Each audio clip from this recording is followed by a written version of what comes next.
ॐ सहनावतु सहनौ भुनक्तु सह वीर्यं करवावहै तेजस्विनावधीतमस्तु मा विद्विषावहै। ॐ शांति शांति शांति। गुरु पूर्णिमा के इस पावन पर्व पे हम सब साधकों को अनंत गुरुओं का जो आशीर्वाद मिला है, उन सब को शुक्राना करने के लिए, ग्रेटिट्यूड करने के लिए आज वेद व्यास के जन्मदिन पर गुरु पूर्णिमा मनाई जाती है। आज भी जिस जगह बैठ के ब्रह्म ज्ञान दिया जाता है उस जगह को व्यास पीठ कहते हैं। तो ये व्यास पीठ जो है, व्यास गद्दी जो है, वो राज गद्दी से भी बड़ी है। व्यास गद्दी जो राज गद्दी से बड़ी है, क्योंकि राज गद्दी में बैठे लोगों को तो हम प्रणाम करते हैं, उनके आगे पीछे घूमते हैं। राजगद्दी में लोग जो बैठे हैं उनके आसपास बहुत लोग मंडराते हैं, लेकिन व्यास गद्दी जो है वो सनातन है, वो व्यक्ति की नहीं है। और जो भी व्यास गद्दी पे बैठता है वो व्यास जी हो जाता है।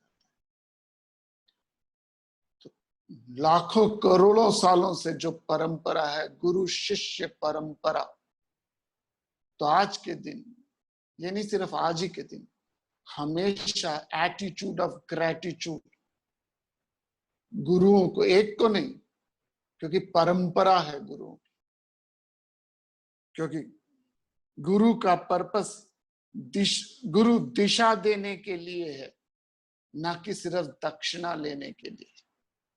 गुरु का मकसद दिशा देना है, ना केवल दक्षिणा लेना।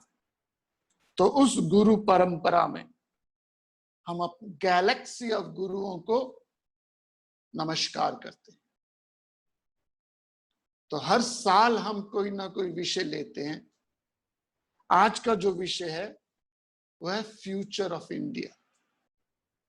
ये विषय मेरा नहीं है, ये हमारे जो परम गुरु हैं स्वामी राम तीर्थ, उन्होंने ये कॉन्सेप्ट दिया था। स्वामी राम तीर्थ शहंशाह राम जो है, in the woods of God realization, 1866 में इनका शायद बर्थ हुआ, 1904 में इनकी डेथ हुई, 31 साल रहे। और ये जो उन्होंने बात बोली थी उसको मैं हाईलाइट कर रहा हूं, और वो मेरे इस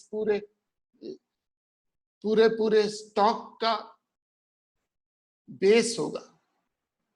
और ये बेस है, यदि आप देखिए, स्वामी राम जनवरी 1, 1900 को ये उन्होंने बात लिखी थी।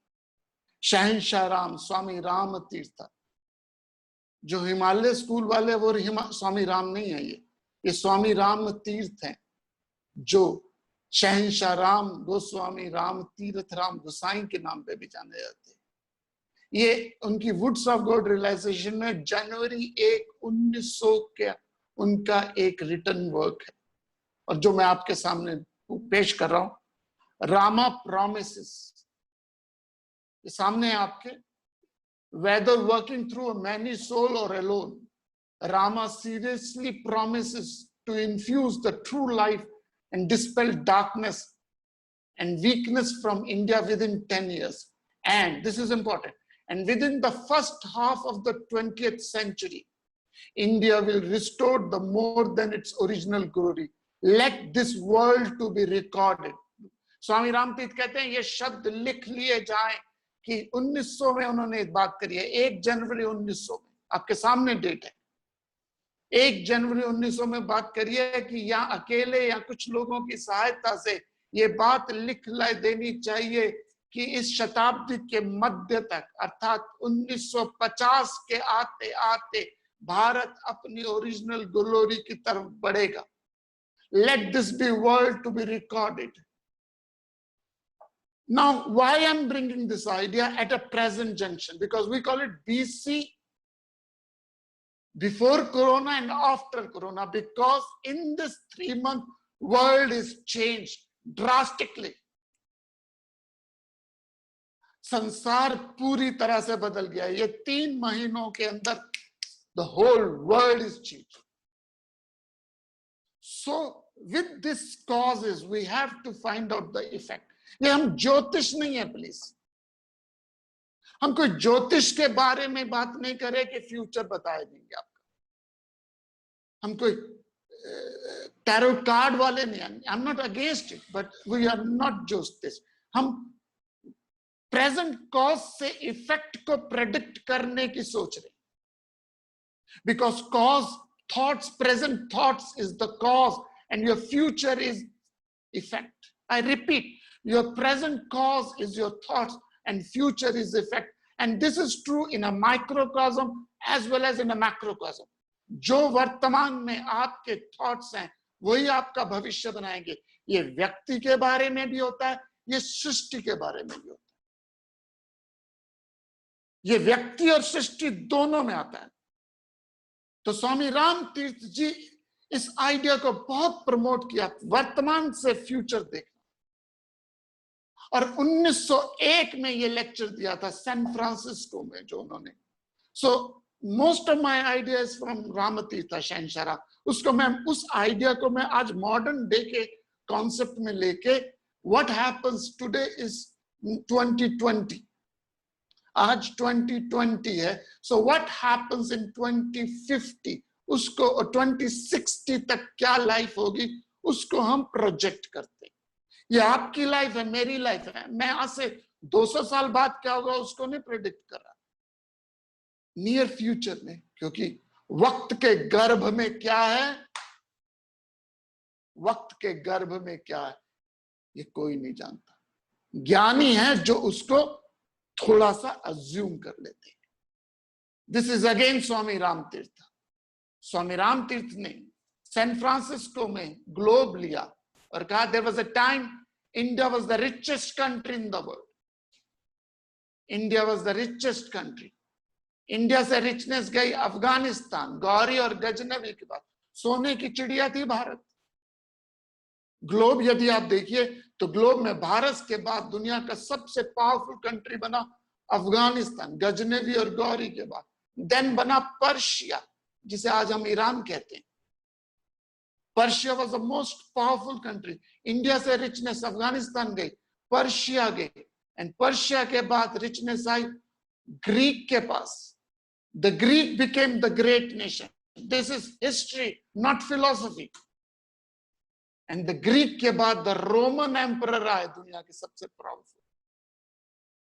और रोमन के बाद ऑटोमन एम्पायर आया, फिर फ्रेंच आए, फिर ब्रिटिश आए. एंड 1900 में दुनिया की सबसे पावरफुल कंट्री इंग्लैंड थी. उसका सूरज कभी डूबता नहीं था.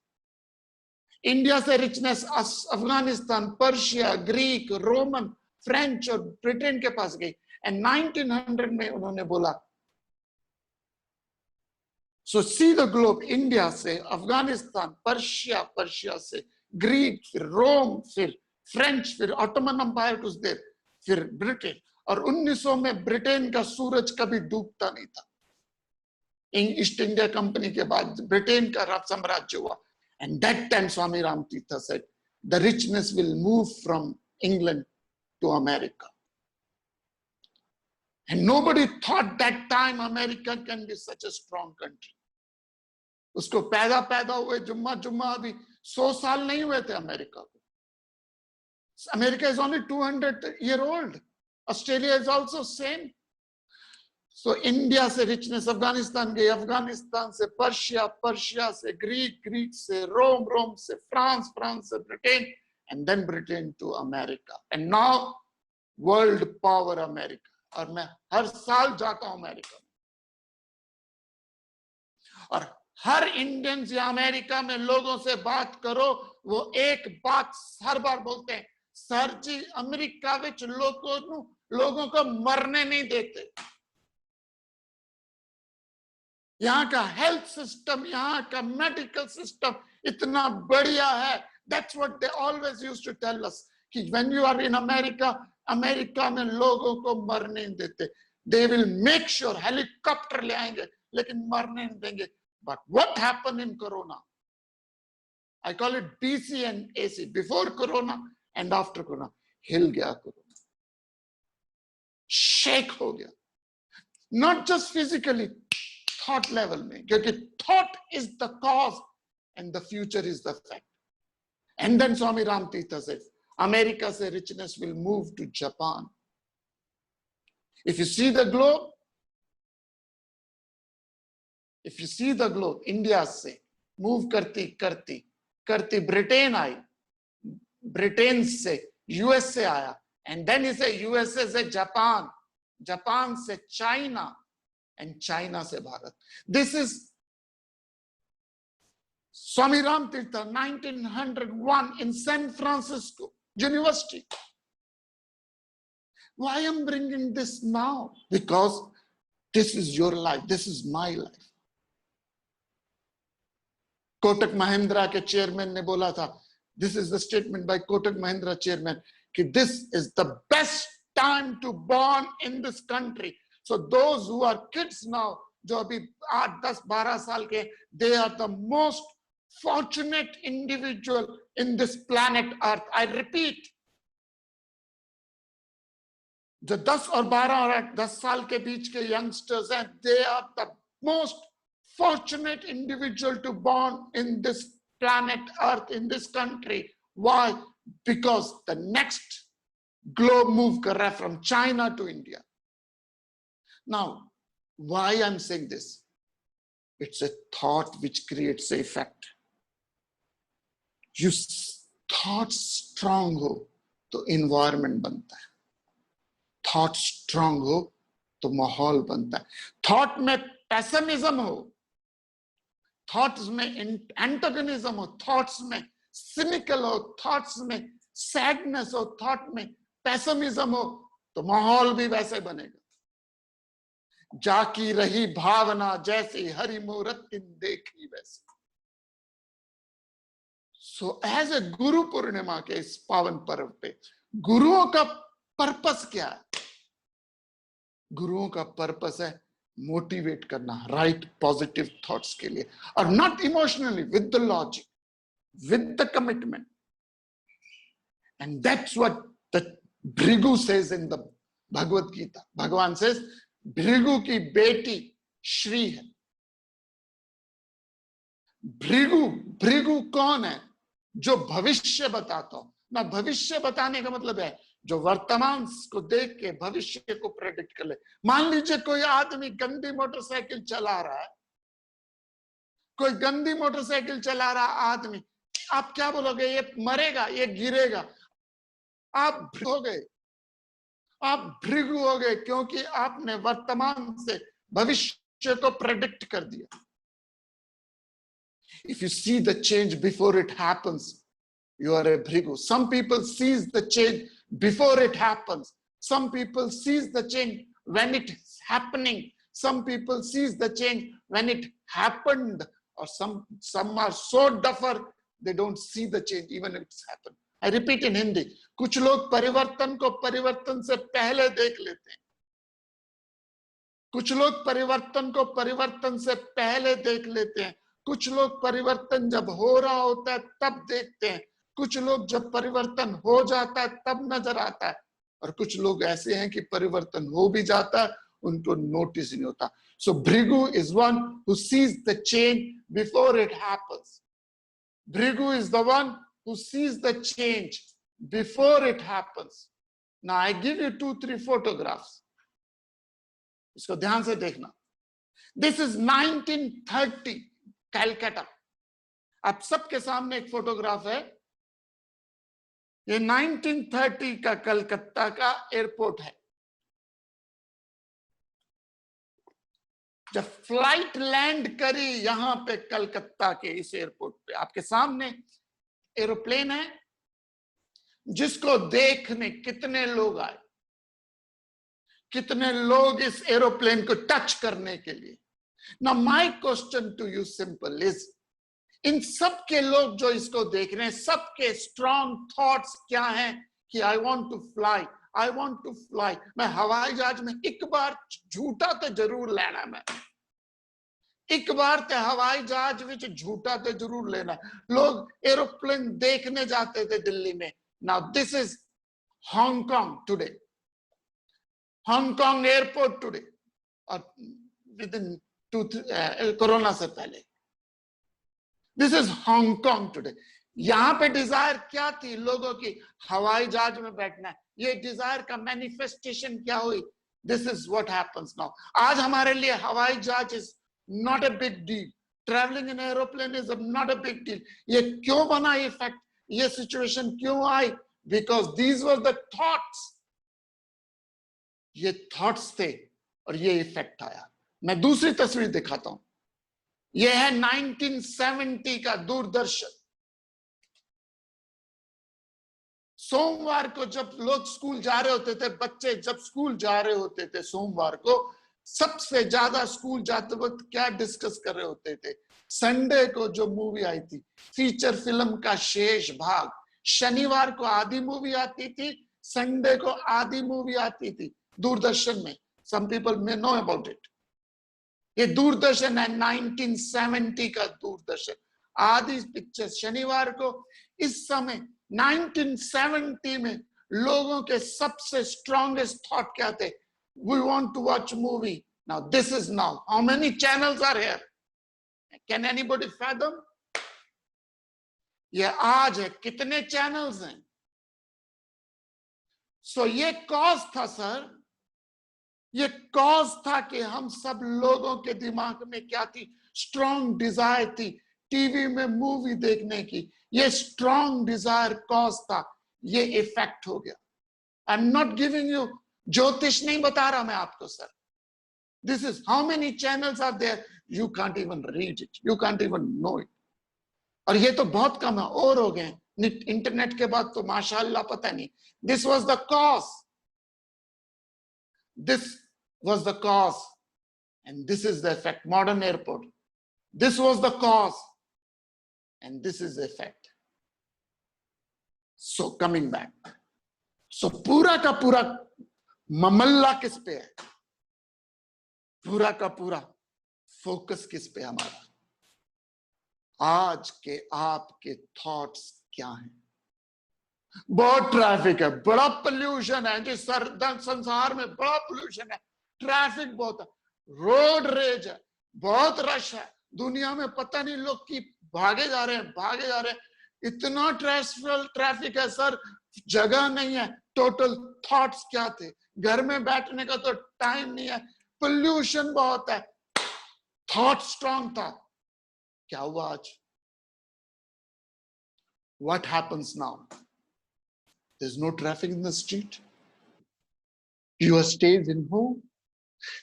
There is no accident in this world. Please समझिएगा, there is no accident in this world. Whatever you get in your life is a resultant of your desire. It's true in a microcosm, also true in a macrocosm. I repeat, संसार में कुछ भी accident नहीं होता, अचानक कुछ नहीं होता।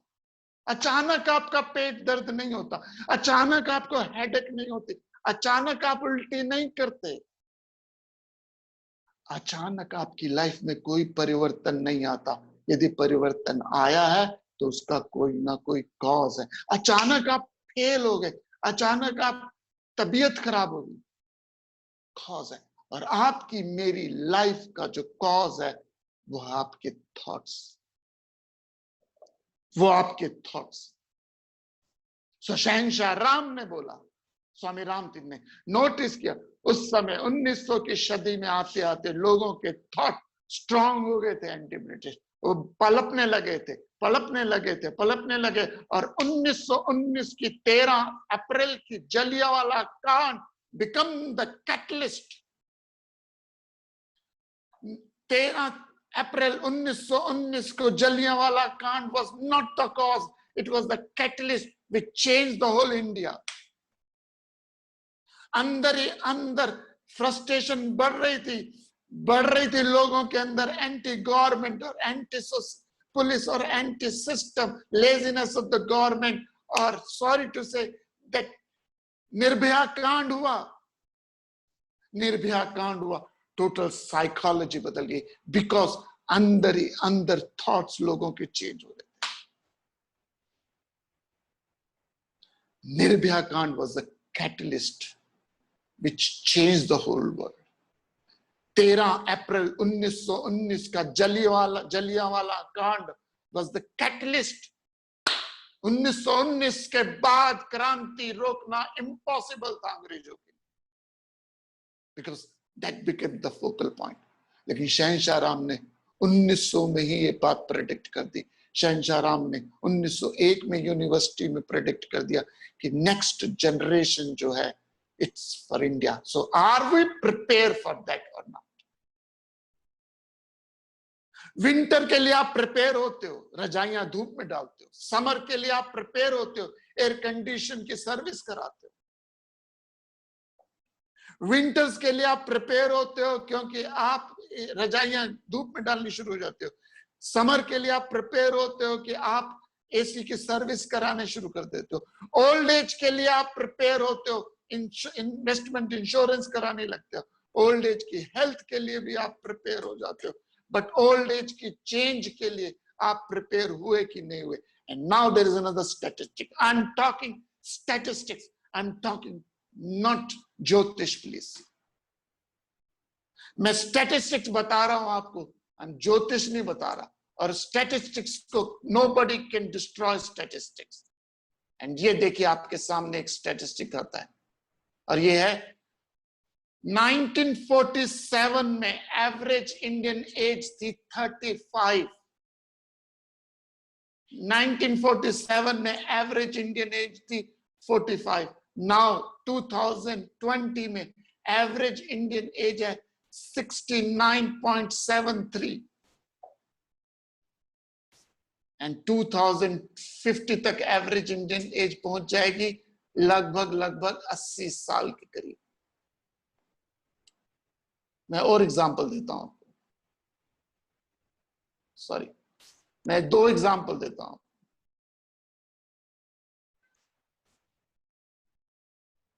This is average Indian age 1950 से है इसका चार्ट, बट 1940 में 34 थी सॉरी, और 2002 तक पहुंचने की एज बोलती है 90, 80, 85.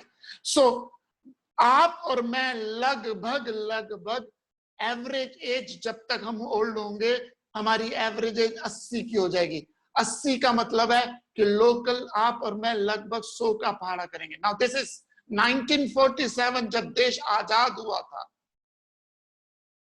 1947 में जब देश आजाद हुआ था, सोने की कीमत मात्र 88 रुपए 62 पैसे प्रति ग्राम थी. आज कितनी कीमत है? लगभग 50,000 रुपए. और प्रेडिक्शन क्या है कि अगले 20 साल में, 10-15 सालों में तो सोने की कीमत 1.5 लाख रुपए को टच करेगी. Why am bringing this? Why am I bringing this age factor? इसका मतलब है जो आज 50 साल के हैं, जब तक वो 80 साल के होंगे एवरेज एज 80 की हो जाएगी. इसका मतलब है कि हम जैसे normal health, extreme, anything can happen, that can happen any time, that has nothing to, you can not predict your age. But generally speaking average age आज तक 70, 75, 80 साल के लिए एवरेज लोग जी रहे हैं. जो middle class, higher middle class के लोग हैं वो 80 साल के जी रहे हैं. तो इसका मतलब है अगले 20-30 साल में एवरेज एज 67 से 80 हो जाएगी. इसका मतलब है आम आदमी 100 का पहाड़ा पूरा करेगा. Now my question to you, what is your goal in life? क्योंकि एवरेज एज 80 होनी है तो middle class, higher middle class individual 100 का पहाड़ा पूरा करेगा. और अगर आपका गोल, फ्यूचर ऑफ इंडिया बाद में बात करेंगे, पहले आपके फ्यूचर की बात करते हैं। यदि आपकी लाइफ में गोल नहीं है, ज्यादातर लोगों की लाइफ में गोल क्या है? बच्चों की शादी, मकान, बस मैं गंगा स्नान कराया, क्या किया? बच्चों की शादी हो गई, मकान बना, I am retire.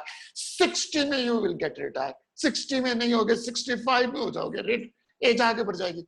Average age 80-85 है, इसका मतलब आप 100 का पहाड़ा पढ़ोगे तो 60 से लेके 100 साल तक कितनी किट्टी खेलोगे, कितनी ताश खेलोगे, कितना पार्क में बैठे रम्मी खेलोगे। So you have to prepare yourself for a future. अब फाइनेंशियली प्रिपेयर कर लेते हो, I have no problem there. हम फाइनेंशियली अपने आप को प्रिपेयर कर लेते हैं, हेल्थ वाइज भी अपने आप को प्रिपेयर करते हैं, अपने इंश्योरेंस करा लेते हैं। सो मनी मूव कर रही है, 38 से आज 50,000 रुपए का सोना हो गया, 37 से आज हम 67 साल की एवरेज एज हो गई। तो in the same token your age will go up to 100 और 100 में you have to find out some goal. Change को चेंज से पहले नोटिस कर लो माय फ्रेंड्स, अदरवाइज ये गुरु पूर्णिमा का एक लेक्चर कहीं कॉपी में पड़ा हुआ सड़ जाएगा। That's not the purpose. You have to prepare yourself for a change before it happens. इसे भृगु कहा हमारे शास्त्रों ने। भृगु वो कौन है? भृगु है जिसके पास परिवर्तन से परिवर्तन पहले नजर है, जिन्होंने 1970-75 में गुड़गांव में लैंड ले लिया हो। वो कौन थे? वो भृगु थे। आज तो बड़ी महंगा हो गया, चेंज को चेंज से पहले। हजारों एग्जाम्पल हैं ऐसे। एक आदमी अमेरिका लॉस एंजलिस से जा रहा था फिनिक्स जगह, फिनिक्स जा रहा था लॉस एंजलिस से। रास्ते में एक क्रॉसिंग आई, बड़ी प्यास लगी, उसे पानी नहीं मिला, डेजर्ट था पूरा का पूरा। लेकिन उसने रास्ते में देखा एक ह्यूज डैम बन रहा है। द डैम की क्रिएशन प्रोडक्शन शुरू होने वाला, स्टार्ट होने वाला एक डैम, साइट बन गई डैम के लिए। इंस्टेंटली उसने वहीं पे फिनिक्स और लॉस एंजलिस के रास्ते में ह्यूज एरिया लैंड सेंट के भाव से ले लिया और वहां एक नया शहर बसाया, और वो शहर था लॉस वेगास, और वो डैम था हूवर डैम। ही न्यू कि ये डैम बनेगा तो पानी आएगा, इलेक्ट्रिसिटी आएगी, एनफ इलेक्ट्रिसिटी आएगी। And if you go to Las Vegas now, oasis है, डेजर्ट में एक पूरा शहर बसा दिया। चेंज को चेंज से पहले नोटिस किया उस आदमी ने। सो आपकी बॉडी चेंज, फाइनेंशियल चेंज को हम नोटिस कर लेते हैं, फिजिकल चेंज को भी हम प्रिपेयर हो जाते हैं, but nobody prepare for psychological change.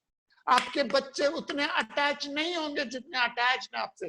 They will have their own priorities, and because longevity life की ज्यादा होगी है, आपकी मेरी कदर भी कम हो जाएगी।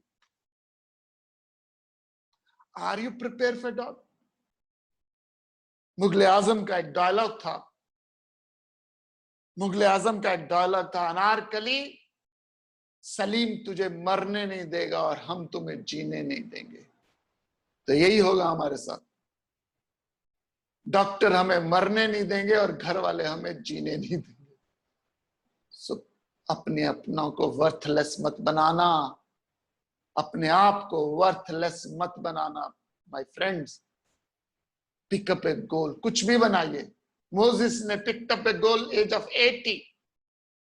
Moses picked up a goal at the age of 80. Goswami Tulsidas ji 72 साल के जब उन्होंने रामचरितमानस लिखा। हरे कृष्णा के फाउंडर 62 के थे जब उन्होंने स्टार्ट किया। Mahatma Gandhi was 47 when he started political movement.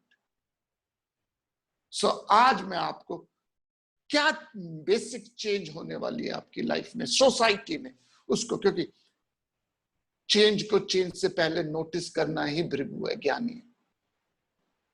And I can see this is what happening. Like Ramatirtha saw कि उन्होंने कहा ये बात नोट कर ली जाए, ये बात लेट दिस बी रिटन। 1 जनवरी 1900 में उन्होंने लिखा कि इस शताब्दी के सेंचुरी के मध्य में आते आते भारत अपनी रीग्लोरी को गेन करेगा। 1947 लिटरली इंडिया गॉट इंडिपेंडेंस। सो 5 लेवल पे हम बात करेंगे आज, क्योंकि हम हमेशा टॉपिक को 5 लेवल पे ही बात करते हैं, हर चीज को। सो अध्यात्म को भी हम, स्पिरिचुअलिटी को भी हम 5 लेवल पे लेंगे। ये स्वामी राम तीर्थ हैं जिसके बारे में मैं चर्चा कर रहा हूं। बहुत कम लोग जानते हैं इनके बारे में, सैड है but true. Very few people knows the greatness of शहंशाह राम, वेरी फ्यू पीपल। लोग कंफ्यूज हो जाते हैं। स्वामी राम तीर्थ और रामकृष्ण ने भी 31 साल में शरीर छोड़ दिया। पंजाब के पाकिस्तान, जो पाकिस्तान है, गुजरावाला में, मुरारीवाला में इनका जन्म हुआ। मैथमेटिक्स के प्रोफेसर थे। पूरे अमेरिका, इजिप्ट में जाके मॉस्क में इन्होंने, इजिप्ट की मॉस्क में जाके वेदांत पे लेक्चर। इनकी एक बुक है conversation with the Muslims, volume 1, volume 2, volume 3 में है। It's a masterpiece.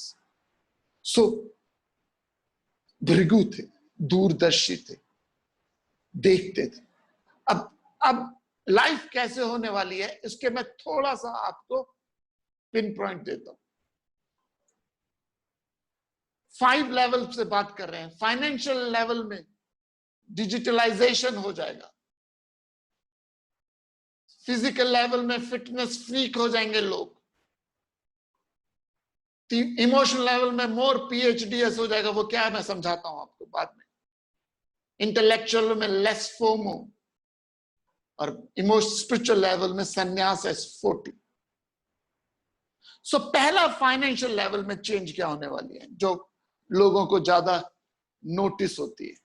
आज से 100 साल पहले, 50 साल पहले हार्ड कैश लेके जाते थे लोग, फिर चेक्स आए, फिर डेबिट कार्ड्स आए, फिर क्रेडिट कार्ड्स आए। चेंज हो गया, चेंज हुआ, चेंज। आज नेट बैंकिंग है, आज मोबाइल बैंकिंग है, आज थोड़े दिनों में आधार लिंक बैंकिंग हो जाएगी। आपके फिंगर से सारी ट्रांजैक्शन होगी। जो कैश है वो कम हो जाएगा, which is not a rocket science, we all know. शायद कोई नई करेंसी आ जाए, पूरी कंट्री को, पूरी दुनिया की नई करेंसी। सो फाइनेंशियल लेवल में cash will be reduced, digitalization हो जाएगा, which you don't need a rocket science, it's happening. Physical level में हेल्थ कॉन्शियस लोग ज्यादा हो जाएंगे, फिटनेस फ्रीक ज्यादा हो जाएंगे बहुत, क्योंकि एज बढ़ेगी तो nobody wants to look old। क्योंकि हमारे यहाँ कहते हैं ये सठिया गया। पहले दुनिया में 60 साल में बूढ़ा हो जाता था, ये सठिया गया, 70-72 हो गया। और 60 साल तो आज कोई एज ही नहीं है। Looks, people are very health conscious. यदि कोई हेल्थ में यूट्यूब हो जाए तो 2-2 मिलियन सब्सक्राइबर आ जाते हैं। कैसे जूस पिया जाए, कैसे खाना खाया जाए, कैसे डाइट की जाए, कैसे आदमी की हेल्थ कॉन्शियस की जाए, उस पे 1 मिलियन 2 मिलियन पीपल हिट्स। क्योंकि हम very conscious of physical fitness freak हो गए। People exercise and it's good, it's nothing wrong in that. क्योंकि ड्राइंग रूम सबसे ज्यादा पॉश रखना चाहते हैं लोग, ड्राइंग रूम सबसे ज्यादा अच्छा रखना चाहते हैं। तो बॉडी ड्राइंग रूम है तो लोगों को लगे ये तो बड़ा स्मार्ट है, बड़ा सोना है। इतनी उम्र हो गई, I can't imagine you are 50, लगते नहीं हो ना, just joking, you feel good. So financial level में डिजिटलाइजेशन हो जाएगा, फिजिकल लेवल में फिटनेस फ्रीक हो जाएंगे। एंड नाउ ध्यान से सुनेगा, इमोशन लेवल में मोर PhDs हो जाएगा। इमोशनल लेवल में मोर PhDs हो जाएगा। ये PhDs क्या होता है भैया? ना PhDs का मैं आपको रेफरेंस देता हूं। This is times of India की न्यूज है, this is times of India की न्यूज है। PhDs का मतलब है post honeymoon divorce syndrome hits Delhi.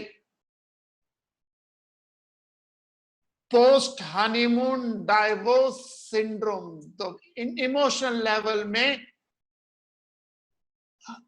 30% increase हुआ है एनसीआर में। पिछले 2 साल पुरानी खबर है, पिछले 2 साल पुरानी खबर है कि उससे पहले PHDS में 30% इंक्रीज हुआ है।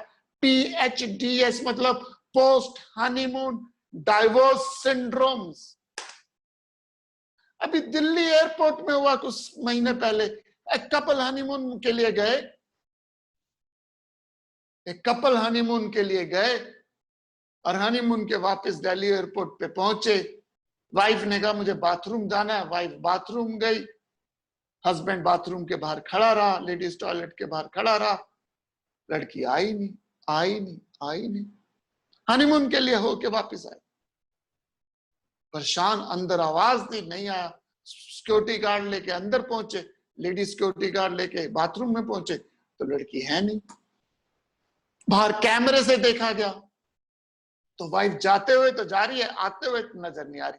तभी हस्बैंड ने नोटिस किया कि वाइफ जब गई थोड़ी देर बाद उसी डील डॉल की एक औरत वही पर्स जैसा उसके पास था, बुर्का पहन के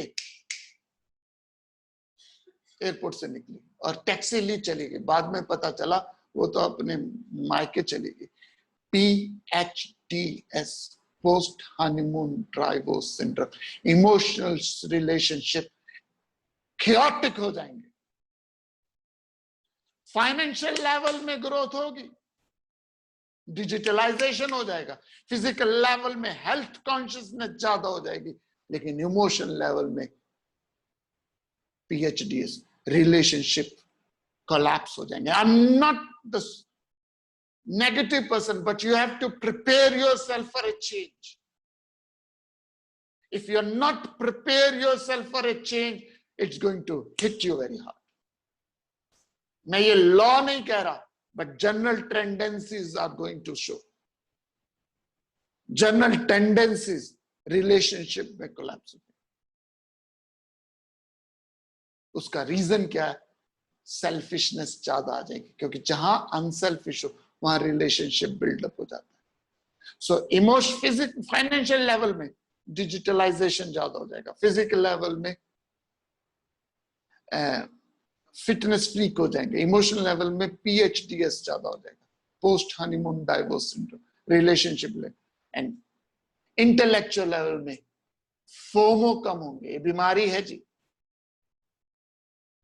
लेस फोमो होंगे, फियर ऑफ मिसिंग आउट। आजकल ये टीनेजर्स को बहुत है फोमो, लेस फोमो होंगे। क्योंकि आज भी जब मैं क्लास करता हूं सर, मुझे बहुत केयरफुल रहना पड़ता है। मैं आपको जो टेक्निकल टर्म्स बता रहा हूं, स्पेशली जब आप पब्लिक क्लास में बात कर रहे होते हो, तो आप कोई बात करते सडनली लोग गूगल कर लेते, इमीडिएटली गूगल कर लेते। So you can not fool anyone, specifically statistically. So जो भी मैंने स्टैटिस्टिक्स दिए, I can't make my own statistics, it has to be proven, documented. So because technology बहुत high end हो जाएगी, so people will be well informed. नहीं inform हो गए तो गूगल बाबा तो जानता है, और नई टेक्नोलॉजी आ जाएगी। I am not so techno savvy, so मैं आपको ज्यादा टेक्निकल डिटेल नहीं बताता, but end of the day, are you going to be happy? Are you going to be peaceful? Our society is going to be peaceful. Success तो आ जाएगी, India से America, India से Afghanistan prosperity पहुंची, prosperity Afghanistan से Persia, Persia से Greek, Persia से Greek, फिर Roman, फिर ऑटोमन एम्पायर, फिर फ्रांस, फिर इंग्लैंड, फिर USA, फिर जापान, चाइना। अब कोविड के बाद सब जाम बंद हो रहे हैं अगेंस्ट चाइना, एंड प्रोडिक्शन है कि नेक्स्ट कॉन्कर करने वाला कौन होगा? India. It may take times, but it's a matter of time. But हमारी यूएसपी क्या है? हमारी यूएसपी आज भी और 5,000 साल पहले भी सिर्फ एक थी, और वो है स्पिरिचुअलिटी, अध्यात्म, knowledge. Health is not our speciality. ज्यादातर हम फिजिकल एक्टिव इंडिविजुअल नहीं है, ज्यादातर एथलीट आज भी अफ्रीका से आते हैं। हमारी जो यूएसपी है और वो है स्पिरिचुअल लेवल, और इस स्पिरिचुअल लेवल में जो बात होने वाली है वो शायद लोगों को हैरान करे। संन्यास एट 40। स्पिरिचुअल लेवल में आते आते लोगों को वैराग्य जल्दी आने लग जाएगा, and that's a good thing also. जो चीज आपने 20 साल में अनुभव करी थी, जो फोन आपने 20 साल 25 साल में टच किया था, आज वो पैदा होते ही बच्चा कर रहा है। समझिए मैं क्या कह रहा हूं, please I am not going to make a awkward statement, but fill in the blank समझ लीजिएगा। I am not going to make a awkward statement, but if you are intelligent fill in the blanks पढ़ लीजिएगा। जो चीज आपने अनुभव करी थी 21 साल 20 साल के बाद, विवाह के बाद, आज 12 साल में प्रेगनेंसी हो रही। जो चीज आपने अनुभव करी थी 40 में आके आज 20 साल में लोगों को अनुभव हो रही है। Isn't it true? आपने फोन कब पहला टच किया था? जब आप 25 साल के थे। कुछ लोग और बड़े होंगे। और आज बच्चे मोबाइल को कब टच कर रहे हैं? आज टेक्नोलॉजी जो आपने 40 में देखी थी, आज 4 साल के बच्चे के पास है।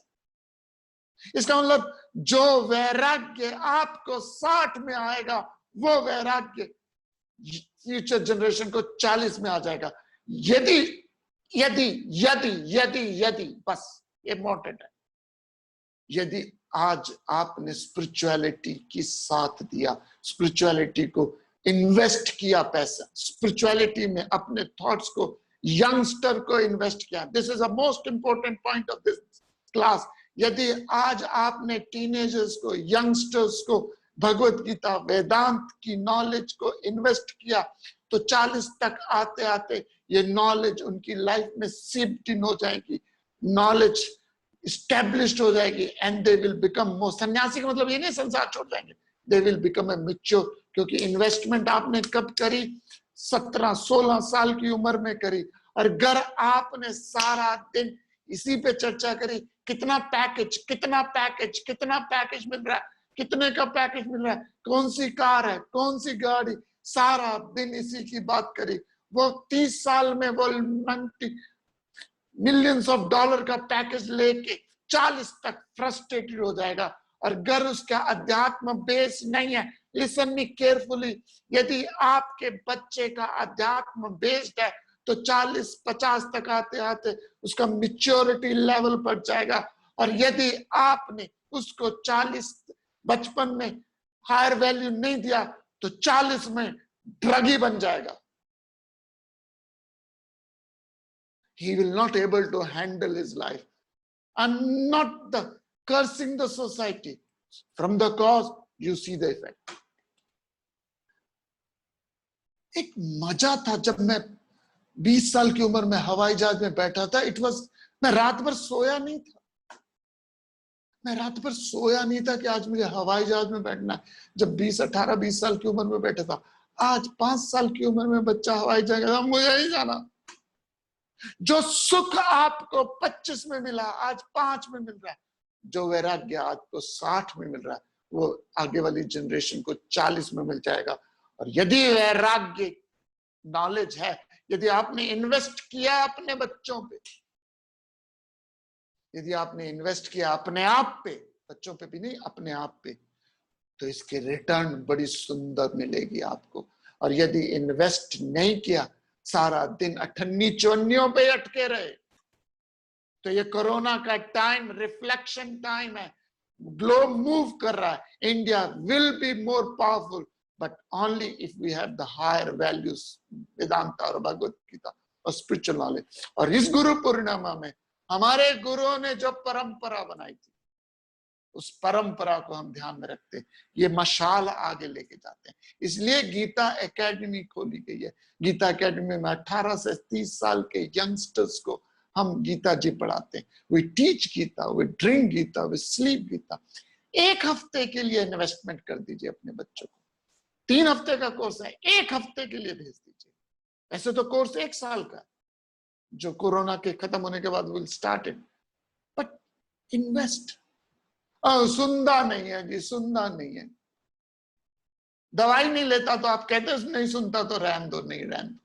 सुबह कौन सा बच्चा जाता है, पसंद करता है सुबह सुबह स्कूल से रजाई से उठ के स्कूल जाना? कौन सा बच्चा पसंद करता है? Can you tell me a single kid जो सुबह रजाई से उठ के पसंद करता है? But you send your kids to school because you give value. By the same token, यदि आप इन्वेस्ट करना चाहते हैं, फ्यूचर ऑफ इंडिया तभी महान बनेगा यदि हम आज स्पिरिचुअलिटी में इन्वेस्ट करते हैं। भारत विश्व गुरु था। अंत में एक छोटी सी ये स्टेटमेंट के साथ मैं विराम देता हूं। भारत विश्व गुरु था, उस था को यदि है में बदलना है, भारत विश्व गुरु था, उस था को यदि है में बदलना है, तो हमें शास्त्रों को, वेदांत को, गीता को, उपनिषदों को जीवन में लाना पड़ेगा। इसी विचार के साथ हरिओम तत्सत। ओम ओम पूर्णमदा पूर्णमिदं पूर्णात् पूर्णमुदच्यते पूर्णस्य पूर्णमादाय पूर्णमेवावशिष्यते। ओम शांति शांति। हरि ओम।